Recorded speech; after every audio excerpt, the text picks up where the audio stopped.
Here are 10 commonly confused words that could make you look less brilliant. Number 1, regimen versus regiment.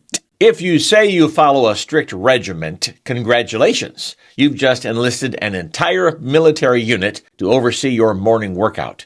Regimen, with no T, is a routine.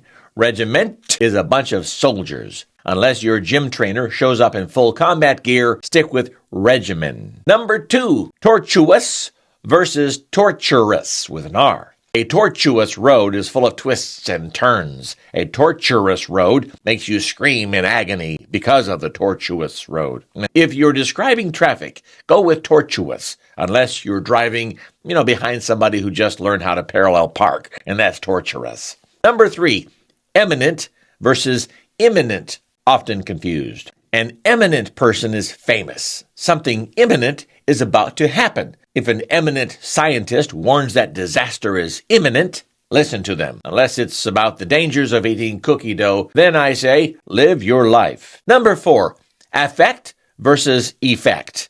Classic mix-up happens all the time. Affect is a verb. It's what happens. Effect is a noun. It's the result. If you say, that movie really affected me, the only effect is people questioning your education. Use affect.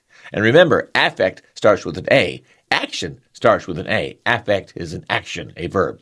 That's a good tip for you. Number 5, discreet versus discreet.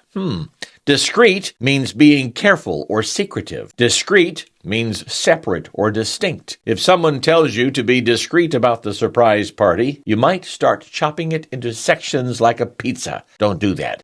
They sound the same, so speaking it won't matter. Writing it, that's where it will make a difference. Number 6, adverse versus averse. Adverse means harmful or unfavorable. Averse means you strongly dislike something. If you say you're adverse to cold weather, well, you just claim that winter is actively out to get you, which, depending on where you live, might be accurate. Number 7, flounder versus founder. To flounder is to struggle. To founder is to completely fail. If your business is floundering, it's struggling to stay afloat. If it's foundering, it just hit an iceberg. Number 8, pour, P-O-R-E versus pour, P-O-U-R. You pour over a book. You read it carefully. You pour over your coffee, which is fine unless you meant to read it instead.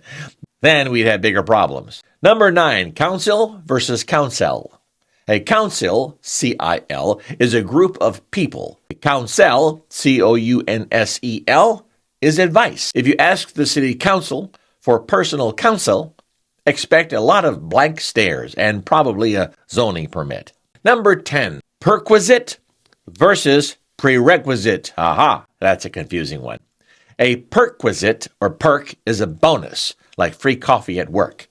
A prerequisite is a requirement, like needing to pass a class before taking the next one. If your job's prerequisite is must enjoy free coffee, well, then you've hit the jackpot. In conclusion, words matter. Use the wrong one and you might end up in a torturous situation. Use the right one and you might sound eminent.